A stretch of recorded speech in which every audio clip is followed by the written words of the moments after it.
are on the block with Drake men's basketball. I'm Michael Admire, the voice of the Bulldogs. I just say it because I love this job. Happy October to everyone. The countdown to the regular season is on. We talked to Jonah Jackson about how he's getting prepared for his senior year, and we also talk about his acting debut.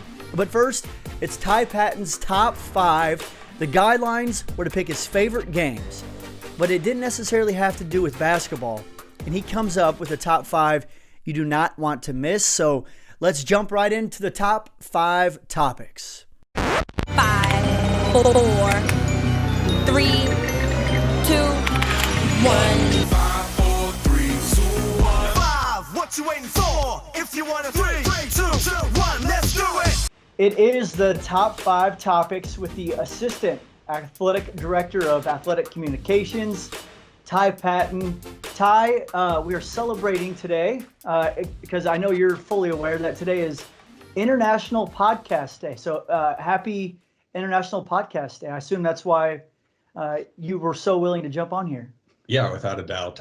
And spent, about 2 hours this morning listening to him without even knowing that I was actually celebrating that day. So, but yeah, I got some good, interesting nuggets to share down the road with folks about a few things. So, man, what a stretch it's been for you celebrating International Podcast Day, but also congratulations on the wedding.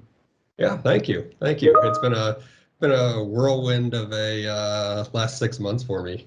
Just kind of checking a lot of things off the boxes, a lot of boxes off the list without sports going on and my usual duties, and having more nights and weekends free. So kind of eager for things to get back to normal, just because I'm starting to get scared of what major life changes I'm going to make next. That's like a classic person working in sports move. I mean, you have 7 months of a pandemic, and not only did you get engaged, but you also got married in that time span. I mean, and bought a house too. And bought a house. That's right. You bought a house early on in the bit. Yeah. I don't know how you pulled that off. Yeah, now not that I would ever say that I'm bored, but I'm kind of like, okay, now what do we do? What do we work on now? The first event of the entire, really, of this year, but since the shutdown was this week, so at least we're getting back to, a couple events. Mm-hmm. Yeah, exactly. So hopefully that'll keep me busy and preoccupied, because I don't know, I might just start painting walls around here, redoing the floors, or put a patio in the back. Who knows? It is like you just try to jam all of the big life events into a short time span. Because I was the same way when Anna and I got married. It was we got married, we did a trip to Italy, and then I came back and I changed jobs, and then we bought a house, and that was all in about a 6-month span. So maybe that's just I don't know, just people glutton for punishment. All right, man. So each time on this podcast, we're going into top 5 topics, and I'm kind of going in blind to this one because I just reached out to you since you're going on 8 or 9 years of being in this position. You know Drake as well as anybody, and so I just want to leave it up to you. Just kind of give us your top 5 games, top 5 moments, maybe just top 5 memories of the last 8-9 years, and the criteria is about that. It's just you rolling with it. Doesn't even have to do with basketball, but at least it has to be a little bit men's basketball centric. But just some of your moments kind of tied around that, because I've noticed in the last 2 years we just get a little bit more. There's more appreciation for the game and what happens between flights and meals and timing of there's a lot that goes into 40 minutes of basketball, wherever it may be played. Yeah. And when you asked me to do it, obviously my mind went down a bunch of different avenues. Like, okay, do I go for top 5 cities in the Valley, which would probably be like Des Moines, West Des Moines, Waukee, Ankeny, Johnston, Norwalk. That would be my top 5 of some of the places we go, or a top 5 post-game meals. because the games are kind of a blur to me a lot of the times. And my ideal game is one where the Bulldogs are in control by 20 points with about 5 minutes to go and everything's wrapped up. We can get everything out to the media. The story's pretty much done and we can just casually get out of there and go home. So yeah, my memorable games are the ones I appreciate, might not be the ones that fans do, but I tried my best when I was thinking about it. And, gosh, we could probably do 2 or 3 of these just with various memories and recollections and road trips gone horribly awry. And, food orders screwed up and that sort of stuff. But to think of the games that I, in the rare circumstances that I am kind of able to appreciate a game as a fan, or looking back on it, realize how significant it was to, our fans or our student athletes. Sort of picked 5 of those that really stood out to me or kind of standing out to me now, and I'm sure I'm forgetting about a handful that I'll probably have to go back and apologize for later on. But probably, to be honest with you, I don't know what order we want to go in with them. We want to go first to last, last to first, or just jumble them all in there somewhere? I would say let's just jumble them all in there some way. I'm excited about this. Right. You roll with whatever you feel is the first one worth talking about. Okay. I would actually, probably the first one would probably be my first year here, when beat, I think they were number 17 at the time, Creighton, in the Knapp Center. And it was coming off kind of a rough stretch of games. Had lost at UNI a few days before, lost badly at Creighton earlier in the year. So to kind of come back, have a big home performance was really, needed at the time. And it's one that people still talk about because, there was huge rivalry game, ranked opponent coming into the Knapp Center, students stormed the court. I think, Richard Carter had 20 some points. Ben Simons hit a handful of big shots early in the game and held him off, and just lots of gutsy, gritty performances. So that's one that stood out initially because it happened, probably in my first 6 months being here or so, I think. So that's one that kind of always stuck with me. And one of those, it was either a Tuesday or Wednesday night. So the next morning, from my perspective at least, you're getting calls from national radio producers who wanted Mark Phelps, who was the head coach at the time, to jump on their show, and just a lot of energy around the program that generated. So that's one that stuck out. Maybe, it's been a few years, but that was sort of my welcome to Drake moment, I guess, of sorts.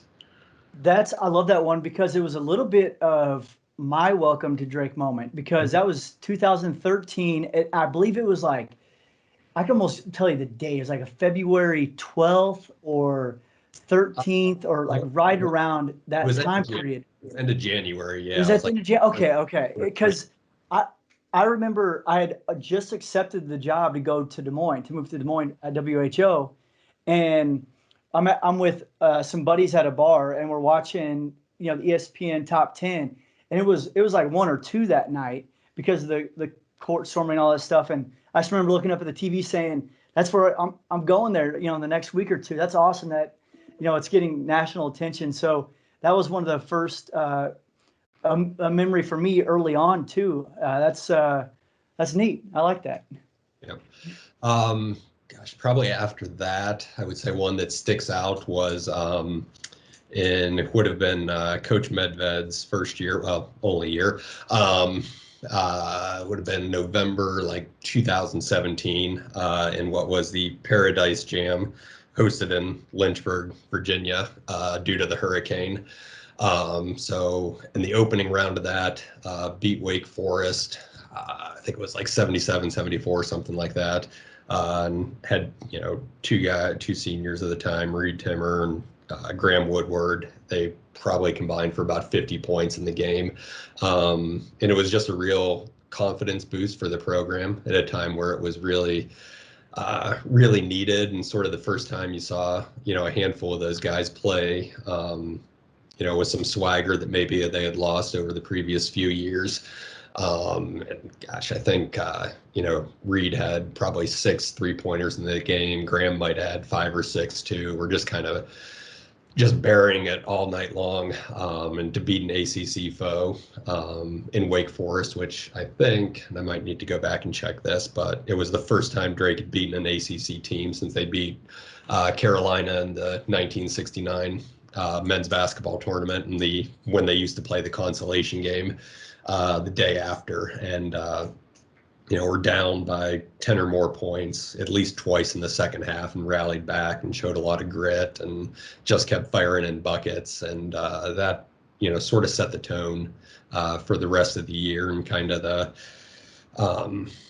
energy that was maintained throughout that season, and then that Darren and his staff, continued to build upon in his first 2 years here as well. The thing you kind of glossed over it a little bit, but I mean, that's the Paradise Jam. It's supposed to be in Puerto Rico, right? Virgin Islands. So, okay, it's supposed to be in the Virgin Islands. So you're expecting a kind of a nice trip. You get to go to the tropics for a couple weeks, and then that's taken away due to the hurricane, and then it's going to Lynchburg, Virginia, much different location. So a team that has had its confidence rocked a little bit in years past, that could have been one of those things where they just looked at that like, here we go again. But they didn't, which is like an added kind of special aspect to that. Yeah, and I mean, to a degree, those tournaments and tropical locales, and you've been through it 2 years now. From a fan perspective, it sounds great because you go watch 2 hours of basketball and then you hang out on the beach. For the coaches and the players and folks in our role, it's not really. You're in it all day long. The guys are practicing, they're going through scouting reports, they're taking care of their school work. You and I were doing all our regular work. So from that perspective, I don't know that the geography of it matters much, because all you're basically seeing is the inside of the hotel, the team meeting room, the practice gym, and the arena. But yeah, certainly to your point, it did at that point, certainly feel like another kick in the pants for a team that at that point had been taking a lot of kicks. But definitely responded, and I think lost narrowly to Colorado in the game right after that, and then bounced back and beat Drexel. And then from there, I think that kind of set their trajectory for the rest of the year, and for that senior class going out with a good taste in their mouth. That's a great start. Two great ones out of the gate. What's number 3 in this top 5? Number 3 for me would actually probably be last year in the Valley tournament against UNI. Just looking at it through our program's eyes and through my own personal experience of having numerous just not pleasurable experiences with UNI, to come out and turn in that kind of performance, joy is the only word that I could think of to describe it to a degree, and just the way that the guys were feeling it, especially was probably a week before that UNI came into the Knapp Center, and sort of punched the Bulldogs in the mouth there. So to respond that way, and that was. Not that Roman hadn't been playing well all year long, obviously, with the postseason honors he earned, but I think he put his name on a lot of folks' radar around the league. Finished with 20, I think he had 25, 26 points, 8 boards, 8 assists, almost finished with a triple-double. And there was a point in there in the second half where I think he scored like 11 straight points by himself, because UNI was within 2, and then stretched that out to a 14-point lead that then became a 20-point lead. And one of the things I remember from that game, where I was sitting on the scorers tables, DJ, probably wasn't having his best game at that point, but during that span where Roman scored, what was it, 11 or 14 points, whatever it was, in a row by himself. I think DJ had like 2 or 3 big assists during that point. And there was one, he kicked a ball up to Roman, who, drained a 3. UNI calls a timeout, and just the look on DJ's face when he turned around to the bench and, let out a scream or a shout or whatever it was, it was worth a million words, the emotion that he displayed, in being a part of helping his teammate just go on an incredible run there. So that's one that I'll remember that moment of that particular game for a while. Yeah, that's really cool perspective. That even, I mean, we're both down on the floor, but yeah, I didn't even pick up on that, and it was yeah, that was just such the atmosphere. There were obviously more Northern Iowa fans there, expecting to stay for a long weekend, but the Drake fans that came really added to the environment. I mean, it was really rowdy the entire game, from the blue and white, both in the stands, but also on the court. That was a lot of fun. And man, I'll remember, geez, it was like middle of the first half. I guess if I'm doing a top 5 in these last 2 years, that's a game that, even if we're not talking about like the results, that's a game I'm going to really remember, because our internet completely went out. So I'm spending the whole first half. I mean, there's this huge run happening, and we're not on the air. There's no way to get on the air. So I remember texting you, and I'm like, I need some help. I don't know what to do. But so you, in the middle of all of that, you scrambled and helped us get back on air. So yeah, that's another interesting memory to go along with the game itself. Yeah, we could probably do a whole show on network connectivity issues at various arenas and ranking in-arena hardline connections and Wi-Fi connections and so on.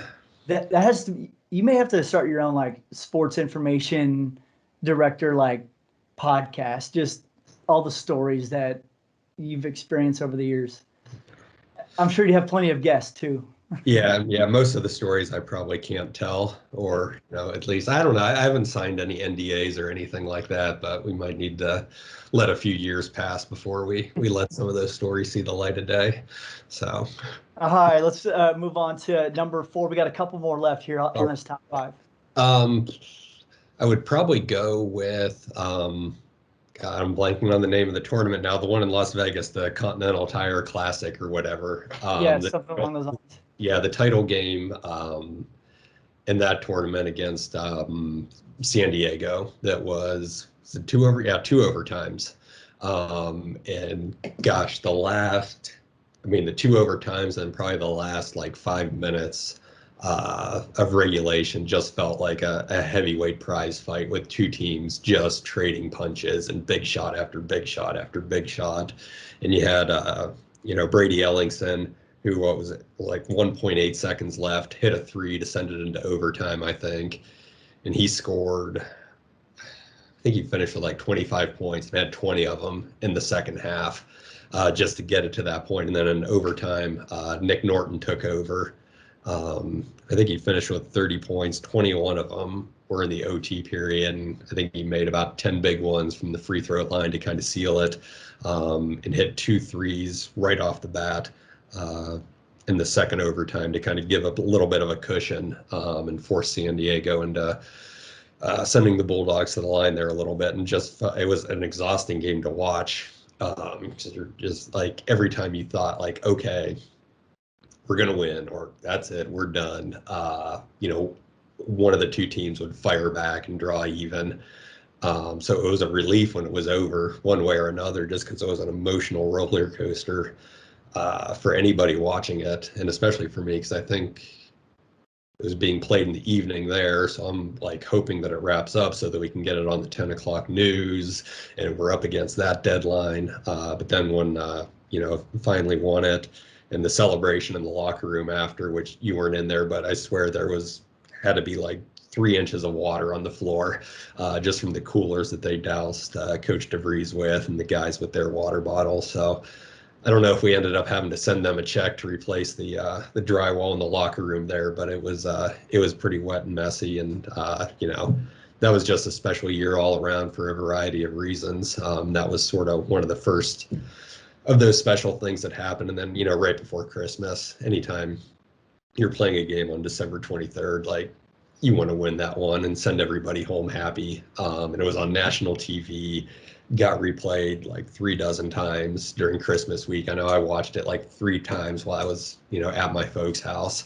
So just a tremendous way to kind of go into the holiday season and then into conference play with just huge gut check performances across the board there. It was so much fun, and you kind of hit on it. The moment, or one of the things I really remember from your end is, so you're talking about you're taking care of stats. You've got the emotions of the games, or from the game, like running through your mind. But then like game's over, and you switch into, all right, I've got to make sure that this gets out. I've got to capture the locker room celebration, and you got that amazing video in the locker room that I think it's still like the most viewed video we've ever had, just because of the excitement and nature of that video.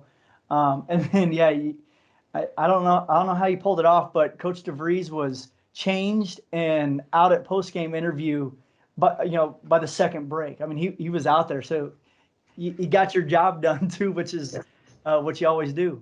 And leading up to that, I think I like had my phone out for like 8 different times. Like, okay, here's the game-winning shot.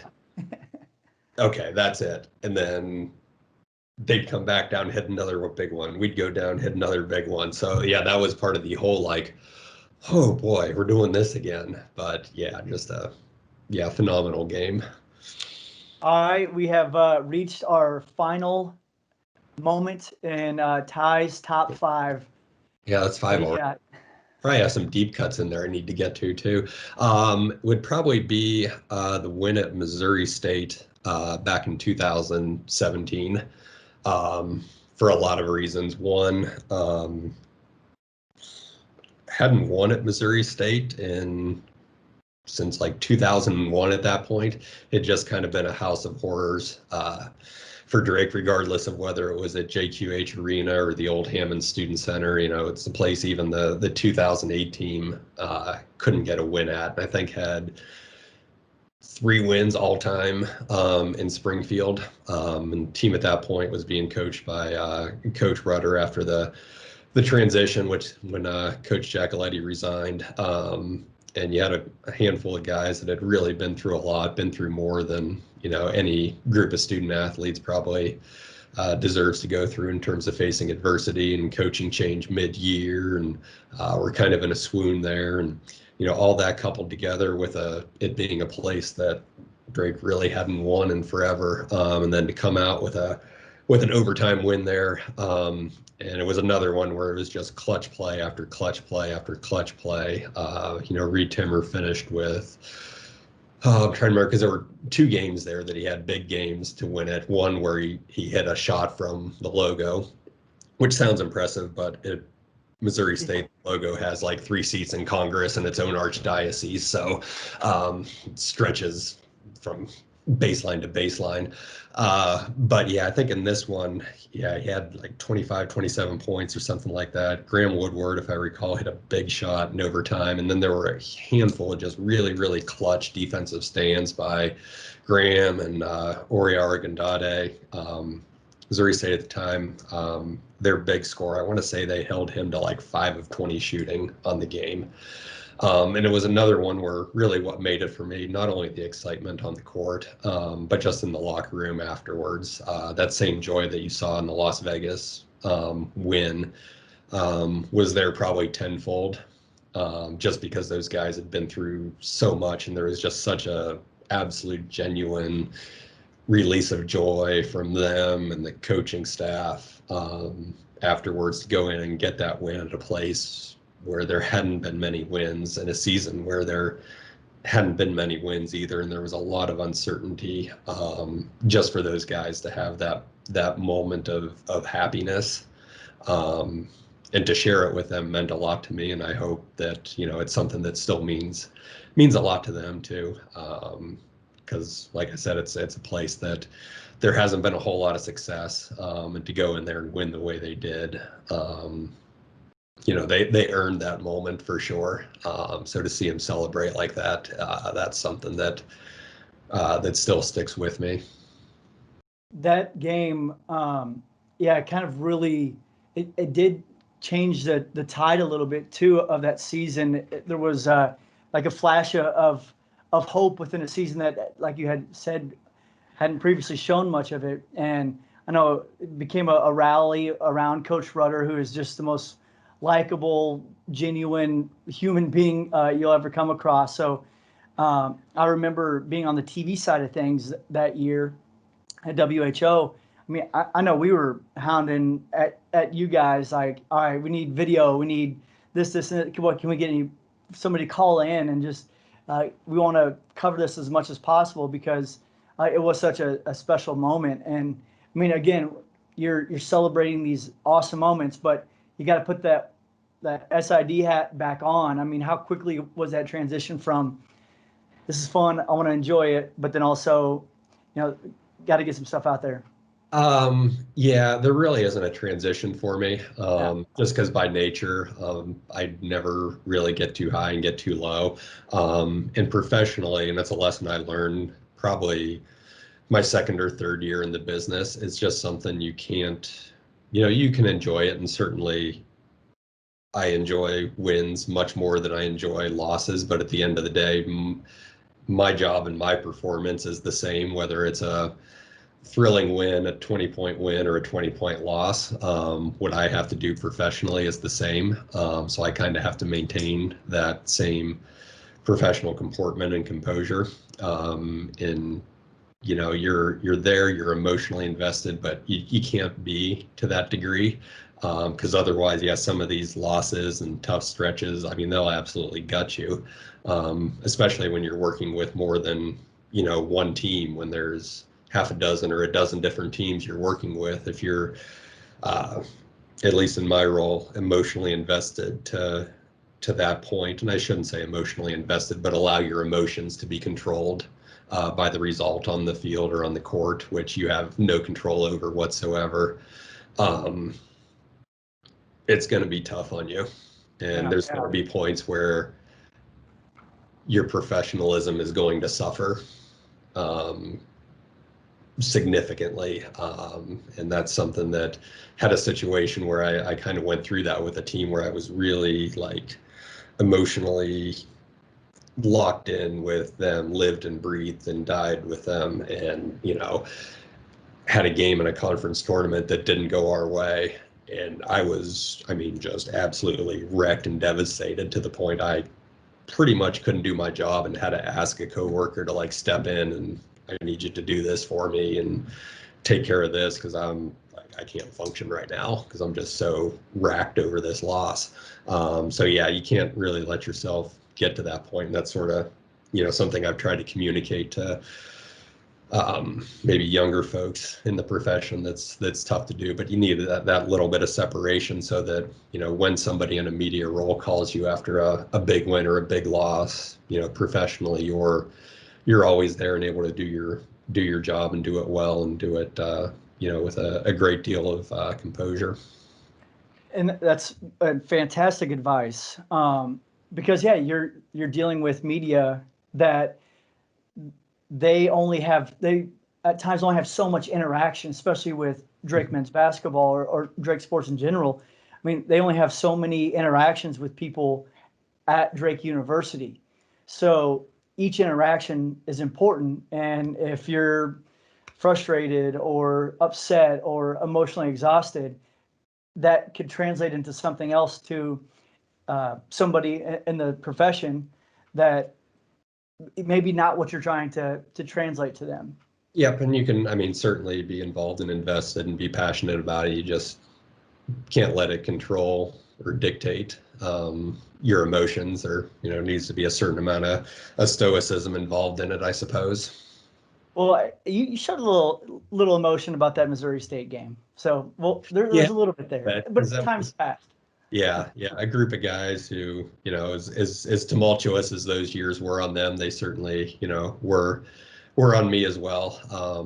But kind of had a different bond with them just because we had been through a bunch of different situations and sort of through those coaching staffs, I guess, to a degree, whether it was myself or our trainers or our strength staff were kind of a constant there. So definitely got to know some of those guys, and had a connection with them just because of the nature of some of those situations that we endured. All right, that is Ty's top 5. Ty, we're gonna have to. I don't know what this year is going to look like when it comes to travel parties and stuff. I'm sure it's going to be much different than it has been in years past, but we're gonna have to find a time to like do a road pod where it's all of us, everybody that's in the travel party, and we just get together.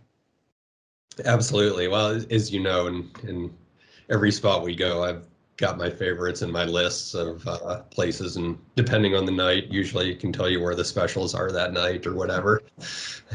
You were clutch in Cincinnati last year, man. I mean, everywhere I've been so far, you've been big time, but Cincy was a blast. So thanks for that the last 2 years, and then being on here today. Yep, absolutely. Anytime. Now let's go one-on-one with Jonah Jackson. You and me, mano y mano. I play for keeps. I play for keeps. Oh, it's on. One-on-one with Jonah Jackson. Jonah, thanks for coming on. How's it going? And what's your day like today? I'm doing pretty good, and just want to say thank you for having me. But my day-to-day routine, Monday and Wednesdays, I'm up around 8 o'clock, get some breakfast right after, like 8:30. Then I go work out with Coach Gatens around 9 o'clock, and for about an hour and a half, I shower. Then I rush to class for about an hour and a half. Then then there's weights and practice. Then homework and study hall, and that's pretty much my day. My Monday and Wednesday, and my Tuesday and Thursday is a long day. So I'm up at 6:45 a.m. Then I go to weights at 7:30, shower, run to class at 9:30, and I have 3 classes. And I don't finish class, so I go to class from 9:30 to 1:45. Then right after, I run to school for practice for about an hour and a half. Then study hall. Then I get home about 5:30, 6 o'clock, and do some homework and kick my feet up. That's my day-to-day routine. All right, man. So you had a lot in there, but you forgot to mention your side job as a part-time actor after last Friday. You helped us out with that Jamal Murray shimmy video. that was a lot of fun. But you got some skills. I mean, that wasn't your first time on camera or acting. I think I'm a natural. I think I'm a natural. Coach LB, I just kind of follow his lead, and we kind of made a video that should have went viral, but Did you guys did you like do any acting or anything like that, or speech class in high school, or any of that stuff now? I took speech in my freshman year of high school, and also my freshman year of college. So I had 2 good years of speech, but I didn't take any acting classes or anything. It was fun. Yeah, the video, it could have gone bigger if Jamal Murray would have lasted a little bit longer in the conference finals, but I think we can get the shimmy to catch on. I mean, can you guarantee right now on this podcast that after a big 3 this year, you'll just drop back and do the Jamal Murray? The shimmy, I could promise a shimmy. I could do a shimmy here and there, once or twice, maybe at least twice. At least twice this next upcoming season, I can do the shimmy. Okay, I'll keep my eye out for that. What was not recorded though was you talking about after the video was that your legs were shot on Friday after the extended week of practice. Are you feeling any better? Oh, I'm feeling a lot better. I had a 2-day weekend, so I kicked my feet up, and I got some ice and got some fluids in me. But practice is tough. We battling. We working, and we all have one common goal is to win, and to win. It doesn't matter how we do it. Who does it? We're here to win, and we challenging, and we're pushing each other every day. So that's what happens. Well, and that soreness kind of just comes with age. I mean, you're 22 now. You're getting old. You're a senior. I mean, it's all catching up to you. Yeah. So I honestly, you're right about that. I'm still young, but in terms of college, I feel like I'm the old man on the team now. So, it's starting to catch up with me. I got to stretch a little more and kind of take care of my body a little different than I was, when I was 18, 19 years old. So. How's this last ride affecting you? Are you feeling it? Yeah, just I'm excited to play, of course, but just kind of sitting back thinking like, hey, it's been 3 long years, but 3 enjoyable years. I got 1 year left, so I just kind of have to cherish it and kind of do everything I can for us to win. I want a ring. I want to help put a banner up, and so kind of just laying it all out there, just kind of trying to take that extra gear and just to do things that I haven't done and get extra shots up and nutrition and stuff like that, just to help us win. So We saw it last year with Anthony Murphy. I mean, especially the last handful of games, he was so locked in. Is that type of stuff? I mean, how much is that on your mind? yeah, he's a great leader for us. We still have him around and things like that. So he just he kind of tells us all the time, like, hey, he wish he could have another year, and he's a mentor for all of us, honestly. Me, DJ Roman, et cetera, everybody. He tells us, like, hey, just lay it all down and just give it your all. Just what we do this year can make us or break us for the future. If we have a good year here, you just never know. The sky could be the limit for all of us. So. You mentioned nutrition. You mentioned getting extra shots up. You talked about the working out with Coach Gatens early on in the morning. That seems to be a trend in these first few podcasts. We had Roman, Garrett, DJ on, and they're all saying the same thing. They've locked in kind of those phases. How has that become contagious throughout the team? Yeah. So first off, I feel like it's everybody works pretty hard on our team as it is, but I think it started with Roman and DJ just every day in the summer, and in times when we couldn't get in the gym or stuff like that. These guys were running hills and outside on the outside hoops, putting up hundreds and thousands of shots, and that kind of it's like a domino effect. Like, hey, you do it, I'm gonna do it, and everybody else was just like everybody bought in. So we have freshmen and sophomores, and even our juniors and seniors. Everybody's in there early in the morning. If not, we're in there like 2 or 3 hours after practice. So just everybody's just bought in right now. Wanted to get into a little bit of just you and your basketball career. Right now after year one with Drake, but your 2 years at JUCO, you've lit it up from beyond the arc, which can come with that label of a 3-point specialist. That label has changed over time. It's not so much a negative connotation these days, but how do you see yourself? Are you okay with that label of 3-point specialist? Yeah, I'm okay with it. Just whatever it takes for us to win. I don't mind being a shooter.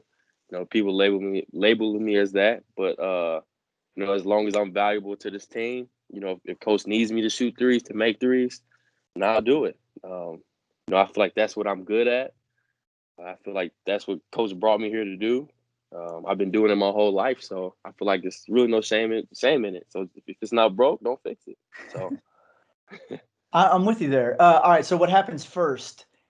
You knock down a 2-pointer or Tank hits a 3? I think Tank hitting a 3. He can shoot it pretty well. He's been working.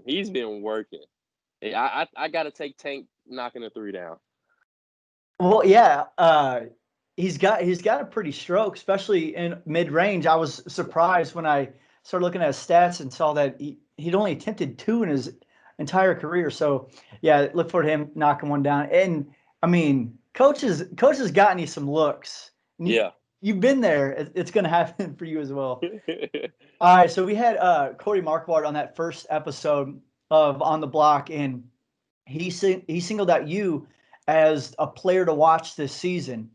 In what areas do you think you need to make a jump from last year to be that type of player that really turns heads in your senior season? Just being more vocal on and off the court. Just being a leader. And just defensively, honestly, just I've been working on every day. Just I know I'm not the quickest, I'm not the fastest, I'm not the strongest, but I just learning angles and being smart and just knowing who I'm guarding, studying film, stuff like that. But just just being a leader, honestly. My last year, and I feel like I've been here, a lot. I've been here longer than a lot of guys. So if it's JUCO or at the Division I level, I feel like I've been here and done it. So just me just being, that guy, like Okai and Joe and, these guys can really look up to, just leading by example. Yeah, Jonah, back to that Loyola game last year in Chicago. You had a great game offensively. On the defensive end, it was clear that your energy and effort was there. As you mentioned, sometimes maybe just a step slow. How much is it though, the mental aspect of it and just understanding responsibilities, and how have you felt like that has developed in this offseason? Just, first of all, you have to understand, like, hey, if you're not good at it, you got to embrace it. First of all, you know what I'm saying? There's nothing wrong with it. You got to put more into it. I realized this offseason I had to run more hills. I had to get quicker on my feet, do ladder drills and things like that. But then I really feel like just watching film with, the different coaches and stuff that we have, and they just showing me different angles. Just pushing off on certain, like my inside foot to get out to that, just to be able to cut somebody off, or knowing the person I'm guarding, if he's a Rondo closeout or a Ray Allen closeout, stuff like that. Just knowing personnel, honestly. That's really good insight, and I know just from seeing you, you can tell that the work has been put in. I mean, you look good, and you're have definitely made a physical transformation in this offseason. I did want to go back a little bit to just like your upbringing, because it's so fascinating to me, because I was, I had a little sister, and it was just us two. You were the youngest of 10, and the only one to play college sports.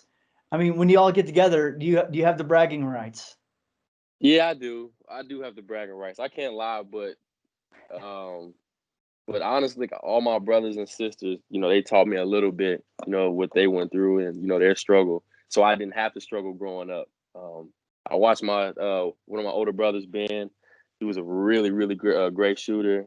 He broke a lot of like high school records, most threes in a game, like percentages, and like, you can go down a list. He's in those record books, but due to injuries, he didn't have the opportunity that I had. So I kind of learned from, you know, his story, and I didn't kind of make those mistakes, and me taking care of my body, wearing ankle braces in high school, stuff like that. But when we get together, we don't really talk about many sports, honestly, because I don't get to see them often. So when I do, it's just kind of just, hey, how you doing and stuff like that. We don't really talk about sports or anything at all. That's the crazy part about it. How I don't know what is the dynamic in your family with so many kids? I mean, how did that drive you as the youngest? Uh, Being the youngest of 10, honestly, I had to take all the blows and like all the beatings and stuff like that. But I feel like it, prepared me mentally and just physically. But um, when you just the youngest of 10, I feel like my parents are a little older. When I was in high school and stuff like that. So I feel like they were a little more patient with me than probably my older siblings. So I feel like that benefited me in the long run. But I feel like I have an old soul, and it's because of that. My parents being a little older, and me just kind of listening and sitting back and like learning before I speak, stuff like that. So I feel like that's a quality that I've taken from my parents, and just from being the youngest of 10, and them being a little older. So Yeah, your parents had been through it nine yeah, times before they got to you, so they're like, yeah, just roll with it, Jonah. No, all right. So yeah, that takes me a little bit to last year. I went to Maryville High School, working on a piece, and I talked to Bo Patton, who is the head coach there now, and I was actually kind of surprised because he told me during that interview, and just like our time together, he said between you and DJ Wilkins, you guys were classmates, as everybody probably knows by now. He said that I'm not trying to start anything, but he said you were the cocky one. I mean, yeah, I kind of had to be. I kind of had to be because just like I want to say I was like the younger brother to DJ, but you know, growing up, he was a year, he was a grade above me and stuff like that. So everything that he did, he kind of led by example, and I kind of was just sitting back and learning from him. So I kind of had to have that chip on my shoulder, and I had to go at them every day and show them who I was, and like my presence had to be there. And here and there, I had to talk the smack to them. I didn't do it often, so but when I did, those are times that people remember when I did. Kind of, yeah. So Is that relationship still the same today? oh yeah, every single day I want to guard DJ, and we kind of go at it, and then after practice, we just kind of laugh about it, and we just kind of bring up, oh, high school, remember this, remember that. But yeah, it's all fun and games. It's just yeah, it's fun. I can attest to you being an old soul. You're just really relatable, and I appreciate your demeanor. So I am interested in like what you would say now to your high school self. What advice would you give yourself? High school self, if I had to say something, just relax. It's gonna be okay. Cause I feel like I was just so eager to be, that guy. Like I wanted like instant gratification. I wanted success now. Like I did everything. Like just relax. Like it's gonna happen when it's supposed to happen. Just keep putting in the work. Keep smiling. Keep being a good dude. Cause, I just feel like just confidence. I feel like I always got discouraged if something didn't happen right away. But I had to go to junior college for 2 years, and I had to play AAU my senior year because I didn't have scholarships, or I didn't have opportunity that like a lot of other guys did. And I performed, and I feel like why is it not happening? This and that. But just relax. Like it's going to happen. Like if you put the work in and you stay positive, you stay confident, you keep being a great person, like things will happen. And I'm here now. Like, and a lot of my peers growing up were more talented than me. They got praised and stuff like that, and I didn't. I didn't have as much talent, but I worked hard, and I always stayed with it. And just being a good. I keep stressing being a good dude. Like people see that, they understand that, and just because of my work ethic, me being who I am, like people always seen that, and they always gave me opportunity in the long run. That's why I'm here, and Coach DeVries and Coach Steph believed in me today. Isn't it funny how the game of basketball can teach you so much, can teach you that patience, because you were so close to giving up on basketball, and then you had to grind through JUCO for a couple seasons, and now you're here. Now you're playing Division I basketball. It's really cool to see that evolution. Kind of just wrapping things up. I know you got practice to get to and another workout, so don't want to keep you too long, but did want to just kind of get a feel for what your goals and aspirations. What are Jonah Jackson's goals and aspirations beyond the next few months of basketball? So you not talking about the season, or you talking about the season in general, or just everything, like my life? I'm just saying, when the banner has been hung at the end of the year, Okay. you got your ring. What's next for Jonah Jackson? Because I feel like no matter where you go beyond Drake, I am excited to see what happens for you. Honestly, I want to coach. I want to be able to, be that guy like Coach DeVries and LB and everybody on the coaching staff who was, to me, a mentor, like a brother, like another father. You know what I'm saying? To be that person, I want to be able to coach and like inspire somebody. To be able to tell somebody my story. Hopefully, I can, grad assistant somewhere, or just, just do, be in a position to help somebody. Honestly, I want to coach. But in the future, I want to own my own business, stuff like that. But I feel like my calling is to coach. I'm gonna keep saying it. I want to coach. I want to coach. I want to coach. Because I feel like what I learned, I should it'd be selfish for me not to be able to give back. It's like I learned so much. I'm 22 years old, but I feel like I'm 40 or 50. I feel like I learned so much in like such little time. And for me not to be able to give, what I got back would be selfish of me. So I just want to coach, be a GA, be able to impact winning, be able to help somebody who's in a similar position as me, get where I'm at, and be better than me. You know what I'm saying? If they want to have pro dreams, be able to help them, push them to that. So just help somebody else out. I love it. No matter what you do or where you end up, you're going to be successful. Man, want to wish you again a happy birthday, happy 22nd birthday. And thanks for your time. And yeah, we'll catch up at practice later on this week. Okay, thank you. Thank you for having me.